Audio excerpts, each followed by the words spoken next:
But the comparison, Antonio Brown didn't have criminal sexual assault or violence, criminal cases against him involving people, women. It was the only criminal case was him assaulting a moving truck driver. Should we feel the same way about Deshaun Watson that we kind of do about Antonio Brown? He does have a much different image already. And I mean, think about it from this perspective.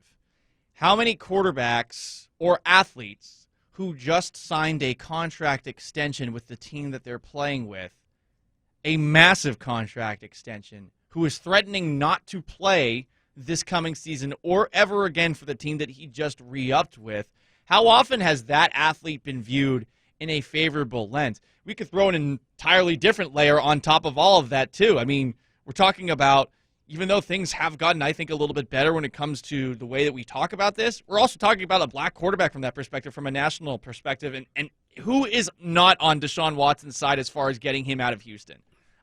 Honestly, I feel like this is, even people in Houston were probably like, yeah, I get it. That was our perspective on him, and now all of a sudden this comes out. And it's weird for me, too, Danny, as someone who covered him on a daily basis in Houston.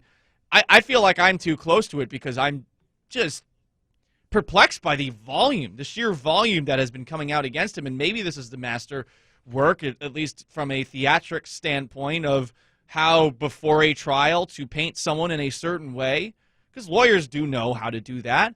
But this is it's a really interesting situation, and I don't know 100% what to believe other than, wow, there's a lot, and when there's that many, it's hard to give that guy the benefit of the doubt.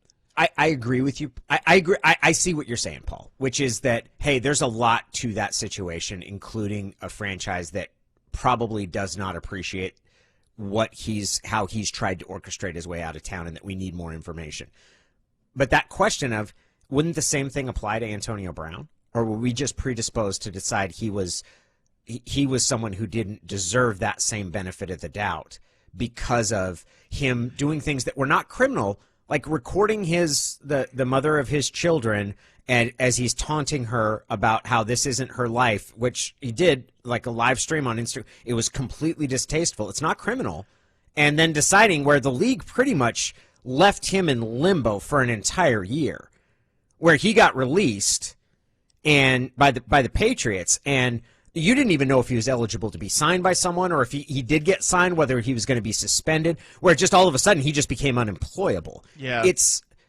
We do apply double standards based on how we feel about the person going forward. And if the Tiger Woods case should have taught us anything, it's that an athlete's public image does not necessarily reflect their private behavior. That it might just be someone who's got a very clean public image. That's true, but what if the person is so awful out in the open? And Brown was that awful out in the open. I actually do think that Brown didn't deserve the benefit of the doubt because of how awful he acts. I mean, there are times where I question his actual competence, and there's also times where I question if the guy has any empathy for anyone other than himself. And look, it's entirely because of all those actions out there. And you know what, Danny? I agree with you, Paul, though.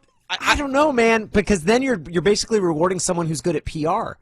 You're saying as long as you hide your sociopathic or abusive tendencies, I'm going to give you the benefit of that. I get what you're saying, which is, hey, any plausible deniability you have, because we have these demonstrable public acts that show that you are incapable or have difficulty with empathy, compared to this other person who says everything right. But it's weird to sort of give the benefit of the doubt to someone who knows how to play the role. Yeah. Maybe, I guess I'm not as cynical and skeptical in this one situation, or I'm so cynical and skeptical about it. Hey, I am. I don't blame you. Look how many lawsuits are piling up. I think we're at what, like at 7 filed right now. There might be 12 more. I don't even know how to keep count of all of these anymore. But for me with Brown, like, I just think it's so clear and obvious that he's a despicable person. Like, I just feel like it's been out in the open for such a long period of time, and maybe I should give the benefit of the doubt. But I feel like there is so much there for me to not even have to bother with that. Now, with Watson, I don't even know if I'm giving the benefit of the doubt anymore. Really, I don't know how to feel about this at all. I want to have more information, but it just feels like there are so many things against him.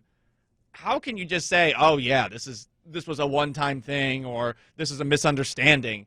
It certainly seems like a pattern of behavior. But you also have a single lawyer that's involved and creating we need more information. I would say this. My thoughts on Deshaun Watson in general are, once he faces a criminal charge, I think at that point he should be placed on the exempt list. And you're not punished financially. You still get paid, but you're not able to play. You get placed. Greg Hardy spent a year on that list because if he faces criminal charges regarding this, I don't think he should be playing prior to the resolution where you say, hey, we'll let the facts of this case sort themselves out. The difficult part would be if there are no criminal charges and you just have this series of civil complaints and what you do then, because that's kind of the situation. That's part of the situation that Antonio Brown was in, where it wasn't a criminal issue with regard to the sexual assault. It was just a civil complaint, and he largely was rendered unemployable by that. And the threat that he made afterwards, too. Oh, to the artist from the Sports Illustrated story? It was horrible. If he had just shut up, I don't think New England cuts him. Yeah, man, and then he continues to play. It's such a strange. I am uncomfortable with the idea, though, that we give the benefit of the doubt to someone who knows how to maintain a pristine public image. But that's the reality of life, though. You know, people who there are a lot of that people. Doesn't mean that is the reality of life, but it shouldn't be an employment policy. It shouldn't be employment policy in a company like the NFL or an NFL team. Should I have to assume that everyone is awful? You know, everyone that I see in public is not good. Like, I guess I don't really want to do that. You should have a policy that doesn't penalize people who have a bad public reputation. An employment policy should not be based on public opinion. That makes sense. Still, though, I feel like public opinion makes so much sense with Antonio Brown. Yeah, but that's the thing where, okay, we're only going to punish people that we decide are bad to begin with.